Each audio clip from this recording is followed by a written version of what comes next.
Sejumlah sekolah di kawasan selatan Jakarta menjadi sasaran penyemprotan cairan disinfektan oleh PMI. Gedung sekolah yang dalam keadaan kosong sehingga aman. Sementara di Makassar, salah satu pasar yang ramai dikunjungi warga juga disemprot cairan disinfektan.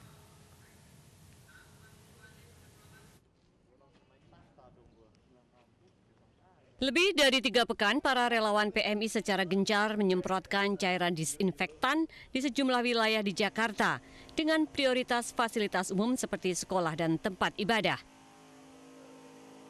Salah satunya Sekolah Luar Biasa Negeri 11 Jakarta di Menteng Dalam, Jakarta Selatan. Gedung sekolah yang kosong membuat penyemprotan berlangsung efektif dan aman. Hingga kini lebih dari 350 sekolah dan 200 tempat ibadah yang telah disemprot cairan disinfektan sebagai upaya pencegahan penyebaran virus corona. Yang kita dahulukan adalah tempat ibadah, sekolah, gereja, pura, manapun. Jenis yang kita pergunakan, kita menggunakan yang namanya Virkon. Virkon ini emang khusus untuk membunuh kuman-kuman.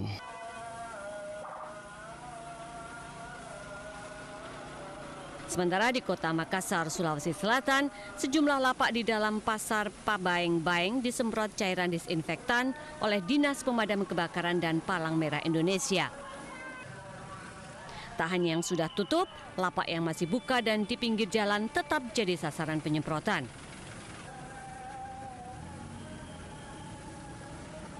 Tempat cuci tangan juga disiapkan bagi warga untuk membersihkan tangan sebelum dan sesudah belanja di dalam pasar. Dari Jakarta dan Makassar, tim liputan iNews melaporkan.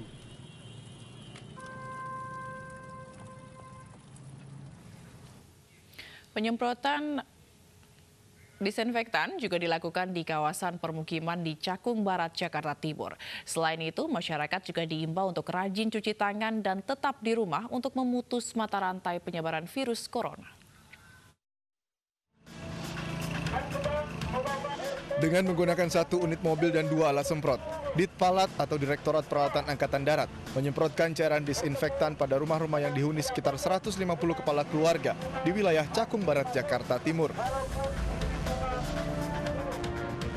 Selain menyemprotkan cairan disinfektan, penyediaan tempat cuci tangan ini juga menjadi bagian dari tanggap darurat bencana, sehingga sosialisasi gencar dilakukan di wilayah Jakarta. Yang pertama, hindari keluar rumah kalau tidak ada keperluan yang mendesak. Yang kedua, kita keluar rumah selalu menggunakan masker. Yang ketiga, sesampainya di rumah kita wajib mencuci tangan. Setelah itu kita tanggalkan pakaian, taruh di tempat yang aman. Kita bersihkan pakaian, bersihkan badan kita, baru bisa bercengkrama dengan keluarga. Tidak hanya penyemprotan, 15 anggota Ditpalat juga dikerahkan untuk membantu warga mengangkut sampah yang menyebabkan lingkungan lembab. Warga menyambut antusias kegiatan ini. Ini sangat bermanfaat bagi warga kami sebagai suatu anjuran, ya, arahan, supaya nanti warga terbiasa dengan kegiatan tersebut. Penyemprotan cairan disinfektan akan diperluas di kawasan padat penduduk di wilayah Jakarta Timur yang rawan penyebaran virus corona. Dari Jakarta, Hasbiallah, Seprio Donaldi, iNews melaporkan. Mengatasi kelangkaan hand sanitizer, sebuah rumah sakit di Lamongan, Jawa Timur memproduksi cairan pembersih tangan. Uniknya, hand sanitizer ini tidak dijual, namun dibagikan gratis kepada masyarakat yang membutuhkan.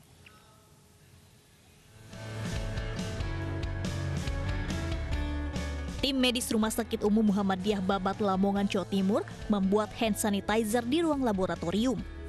Bahan-bahan pembuatan cairan pembersih tangan ini diracik sesuai dengan standar Organisasi Kesehatan Dunia (WHO).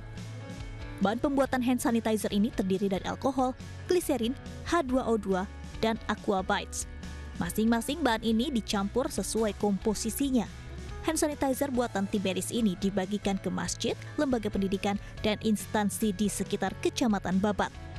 Setiap harinya tim medis Rumah Sakit Umum Muhammadiyah Babat dapat memproduksi 300 liter hand sanitizer yang dibungkus dalam kemasan 2 liter. Insya Allah akan kami buat setiap hari dan hasilnya nanti akan kami berikan secara cuma-cuma atau gratis ke masjid-masjid, kemudian ke sekolah-sekolah, ke tempat umum, kemudian ke klinik-klinik sekitar klinik Muhammadiyah maupun klinik lain yang membutuhkan hand sanitizer ini. Masyarakat diimbau menjaga kesehatan dan kebersihan serta selalu memakai masker agar terhindar dari virus corona. Dari Lamongan, Jawa Timur, Abdul Wahid iNews melaporkan. Rumah Sakit Angkatan Laut Dr. Minto Harjo Jakarta mendapat bantuan 1 unit ventilator atau alat bantu pernafasan dari MNC Peduli.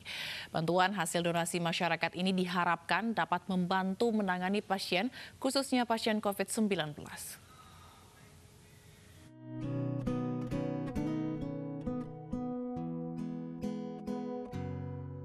Percepatan penanganan wabah COVID-19 di Indonesia terus dilakukan. Tidak hanya oleh pemerintah, seluruh kalangan masyarakat ikut serta membantu, terutama agar pasien positif corona segera sembuh. Salah satu bentuk bantuan masyarakat yang telah berdonasi melalui MNC Peduli adalah bantuan ventilator atau alat bantu pernafasan bagi pasien, khususnya pasien corona. MNC Peduli kembali menyalurkan bantuan ventilator, kali ini kepada RSAL Dr. Minto Harjo Jakarta sebagai rumah sakit rujukan dalam upaya membantu penyembuhan pasien corona. Ventilator ini akan membantu untuk mempertahankan hidup pasien-pasien COVID yang cenderung sekarang yang terserang adalah usia 50 tahun ke atas dan kecenderungan adalah terjadi gangguan pada pernapasan. Dan dengan gangguan pernapasan yang paling dibutuhkan adalah alat bantu nafas berupa ventilator ini. Sangat bermanfaat dan sangat menyelamatkan nyawa-nyawa pasien COVID. Ya, itu bagian dari sumbangan kami lewat BNPB. Kami telah menanyakan juga ke BNPB rumah sakit mana saja yang paling membutuhkan ventilator, karena ventilator yang membantu pasien-pasien COVID yang sudah kritis ya untuk bisa bantu mereka nafas. Jadi kami telah menanyakan di mana yang membutuhkan. Untuk itu mari kita bersama MNC Peduli mewujudkan kebutuhan tenaga medis dan gugus tugas percepatan penanganan COVID-19 agar wabah ini dapat segera diatasi. Dan tentunya MNC Peduli mengajak seluruh masyarakat mengikuti imbauan pemerintah dalam mencegah penularan virus corona. Tim iNews melaporkan.